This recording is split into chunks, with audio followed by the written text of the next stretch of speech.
शुभ प्रभात मेरे प्यारे छात्रों। मैं क्षमा सिंह ज्ञानदीप अकेडमी से एक बार फिर से संस्कृत की कक्षा में आप सभी का स्वागत करती हूँ। बच्चों, संस्कृत व्याकरण पढ़ रहे थे हमने हमारा जो पहला चैप्टर लिया था शब्द रूपाणी हमने समाप्त कर लिया है। द्वितीय अध्याय जो हमारा है धातु रूपाणी, इस पर भी हम लोगों ने एक वीडियो में चर्चा कर लिया है कि 5 लकार होते हैं और 5 लकारों में किस तरह से अनुवाद बनाए जाते हैं, किस तरह के नियम लगते हैं। आज हम पठ धातु का 5 लकारों में रूप देखेंगे और उस पर चर्चा करेंगे। तो बच्चों देखते हैं, आज दिनांक 8/5/2020 कक्षा 7 एवं 8 दोनों बच्चों के लिए सामूहिक रूप से ये वीडियो तैयार किया जा रहा है क्योंकि कंटेंट दोनों ही कक्षाओं का सेम है। विषय संस्कृत व्याकरणम द्वितीय अध्याय। बच्चों ये सीक्वेंस वाइज द्वितीय अध्याय नहीं है, लेकिन हमने अपने पठन पाठन के दौर में इसको द्वितीय अध्याय के रूप में लिया है। प्रकरण धातु रूपाणी, यानी जिन्हें आप वर्बल रूट्स के नाम से जानते हैं। तो देख लेते हैं बच्चों, पठ शब्द का हम धातु रूप देखेंगे 5 लकारों में। सबसे पहले पठ का अर्थ जानते हैं। पठ यानी पढ़ना। सारी क्रियाएं सभी धातुओं से निकली हैं, तो पठ धातु से पढ़ना क्रिया बना है, जिसे हम हिंदी में पढ़ना कहते हैं, संस्कृत में पठ। तो जानते हैं पठ का लट लकार में रूप। लट लकार, पहले एक चीज मैं बता दूं बच्चों, आप लोग सुन लीजिए। लट लकार यानी वर्तमान काल, आप लोग इंग्लिश में भी पढ़ते हैं, ठीक है। तो लट लकार यानी प्रेजेंट टेंस। फिर दूसरा है लिट लकार यानी भविष्यत काल, ठीक है, फ्यूचर टेंस। तीसरा है लंग लकार यानी भूतकाल। आप इंग्लिश में 3 टेंस ही पढ़ते हैं, संस्कृत में ये 5 हो जाते हैं। देख लीजिए, पहला है लट लकार यानी वर्तमान काल, दूसरा है लिट लकार यानी भविष्यत काल, तीसरा है लंग लकार यानी भूतकाल। बच्चों, चौथा है लोट लकार यानी आज्ञार्थक। ये आज्ञा देने के संदर्भ में होता है, तो मतलब इसको भी देखेंगे।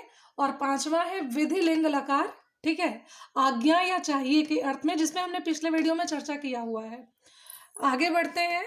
ये 5 लकार होते हैं, इसी लकारों के अनुसार ही अनुवाद बनाए जाते हैं, ध्यान दीजिए। तो लट लकार वर्तमान काल में देख लीजिए क्या होता है। लकार जो होते हैं, धातु रूप जो होते हैं, उनमें क्या होता है, पुरुष ध्यान देना होता है कि प्रथम पुरुष है, मध्यम पुरुष है कि उत्तम पुरुष है। दूसरा है एक वचनम, द्विवचनम, बहुवचनम। बच्चों, आपकी परीक्षाओं में ज्यादातर ऐसे ही पूछा जाता है कि जैसे कोई धातु रूप दे दिया, जैसे मान लीजिए पठ ही दे दिया, तो देता है कि लट लकार के मध्यम पुरुष का रूप लिखिए, या मध्यम पुरुष के द्विवचनम का रूप लिखिए, या एक वचनम का या बहुवचनम का। इसे हमें बिल्कुल मैथ्स के फार्मूलाज की तरह याद करना होता है, जो कि आपको करना पड़ेगा। अब देखिए, प्रथम पुरुष पठती, पठतः, पठंती, ये तो प्रथम पुरुष में ये तीनों आते हैं, लेकिन प्रथम पुरुष में भी और मध्यम पुरुष में भी उत्तम पुरुष में भी 3 वचन होते हैं, उनको बहुत ध्यान देना जरूरी है। प्रथम पुरुष एक वचन यानी पठती, द्विवचन पठतः, बहुवचन पठंती, जिसे आप याद करते हैं पठती, पठतः, पठंती। मध्यम पुरुष में पठसी, पठतः, पठत।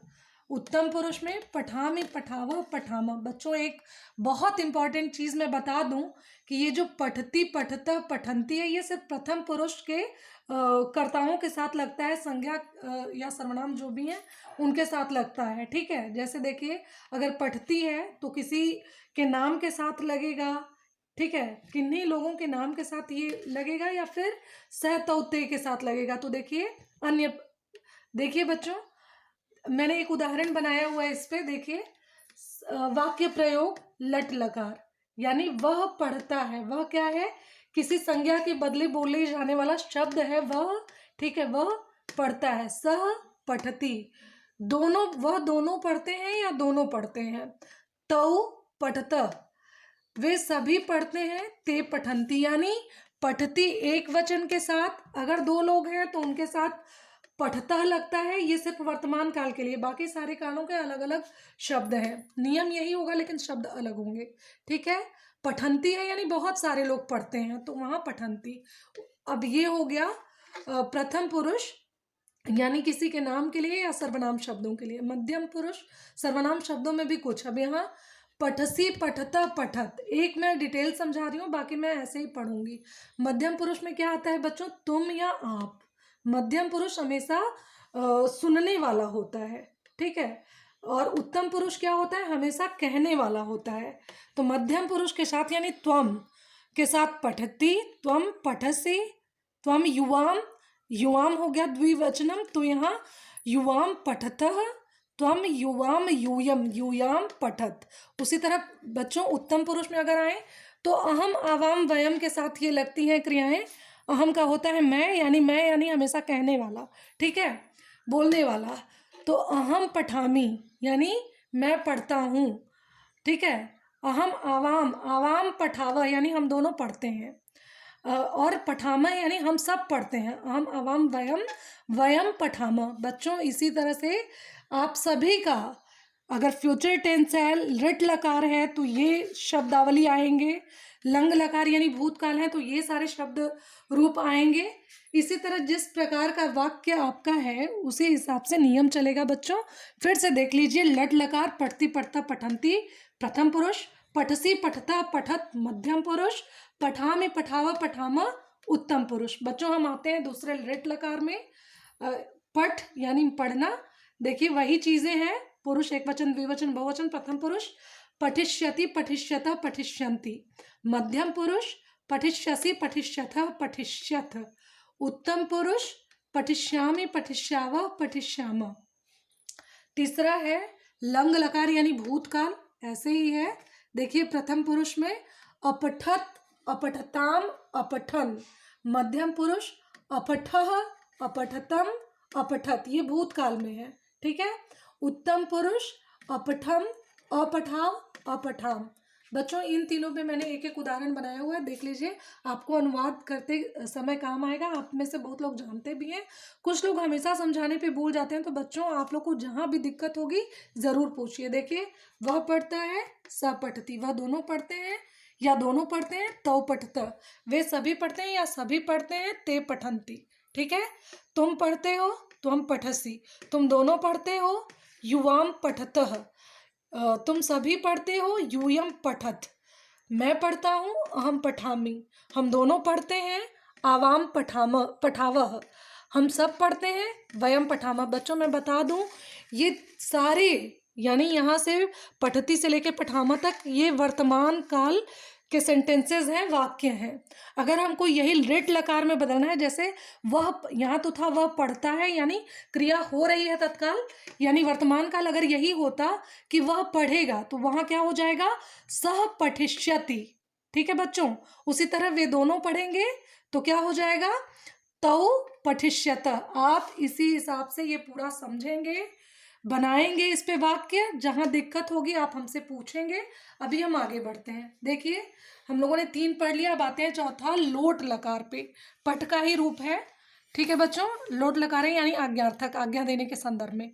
देखिए प्रथम पुरुष में पठतु पठताम पठंतु, मध्यम पुरुष में पठ पठतम पठत, उत्तम पुरुष में पठानी पठावा पठामा। बच्चों आप लोग अक्सर क्या करते हैं, ये 3 तो याद करते हैं लेकिन लोट लकार और विधिलिंग लकार आप याद करना नहीं चाहते हैं। बच्चों ये भी मोस्ट इम्पॉर्टेंट है और इसको भी आप लोग याद करिए। अब आते हैं हम 5वां पठ रूप के ही, पठ धातु के ही विधिलिंग लकार पे, जिसका अर्थ होता है आज्ञा या चाहिए के अर्थ में, ठीक है बच्चों। देखिए पठेत, प्रथम पुरुष में पठेत पठेताम पठेयु, मध्यम पुरुष में पठेह पठेतम पठेत, उत्तम पुरुष में पठेयम पठेव पठेम, ठीक है बच्चों। इस प्रकार हमने हमारा पठ धातु का लट लकार, रिट लकार, लंग लकार, लोट लकार एवं विधिलिंग लकार पढ़ लिया, संबंधित चीजों को समझ भी लिया, वाक्य किस तरह से बनाते हैं, कहाँ किस तरह से शब्दों का फॉर्मेशन किया जाता है हमने जान लिया। अब बच्चों एक और चीज है कि ये तो सिर्फ एक धातु है, पठ धातु। इसी तरह गम धातु, जितने भी बहुत सारी धातुएं हैं आप लोग को याद करना होता है।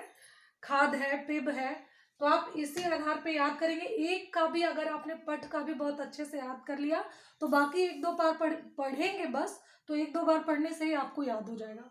बच्चों आज के लिए तो बस इतना ही। होमवर्क मेरा ये है कि मैंने लट लकार पे समझाया है, आप लेट लकार एवं लंग लकार के इन शब्दों पर एक एक वाक्य बना के मुझे भेजेंगे। आज के लिए बस इतना ही। धन्यवाद।